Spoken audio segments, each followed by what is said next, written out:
I'm here at M1 Concourse in Pontiac, Michigan. I've been hearing a lot about how powerful EVs have become and some of the benefits and drawbacks of that. I wanted to look into it, so I talked to Sam Abu Al-Samid. He's an industry analyst, driver, and car guy that I speak to often.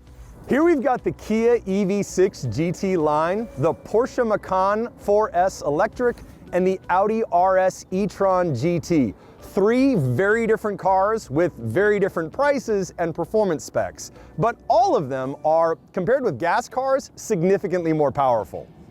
In the early days, the EV was seen as the green choice. Save fuel, save the planet. Everybody knew that EVs were green, but nobody thought they were very exciting. The EVs that we had prior to that, were kind of boring, really. But along came Tesla, which, as Consumer Reports once put it, turned EVs from the vegetables you should eat to the dessert you desire. Performance was crucial to that pitch.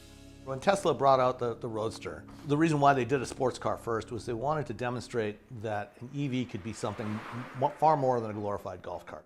Alex Roy is a venture capitalist, racing driver, and writer who has driven across the country at high speed several times to break a record called the Cannonball Run. The first was in a BMW M5.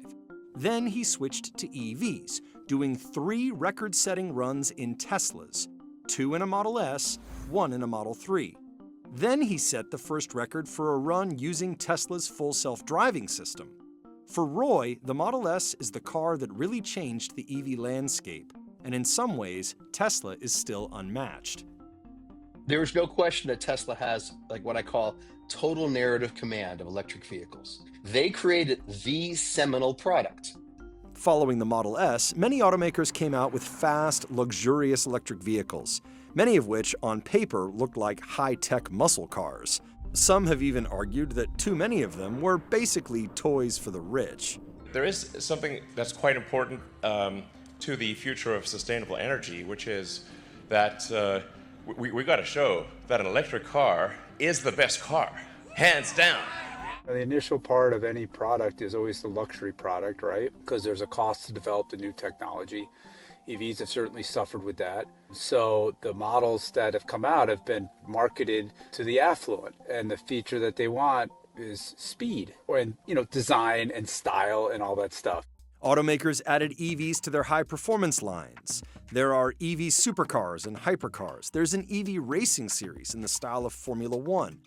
But mainstream EVs also have performance that could easily beat sports cars from a decade or two ago.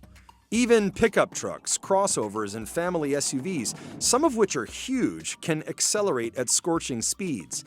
The 9,000-plus pound GMC Hummer EV does 0 to 60 in 2.8 seconds. This Porsche Macan 4S electric is a 4-door crossover, and yet it goes 0 to 60 in under 4 seconds, which is as quick as a 911 Carrera and quicker than 3 other 911 versions. About a third of Macan sales so far since the new generation Macan launched with the EV are electric. It's got a pretty high penetration of EV buyers. For someone who's a little bit more affluent, can afford something a little more than a Kia, and wants a little more performance, and wants some of that Porsche character,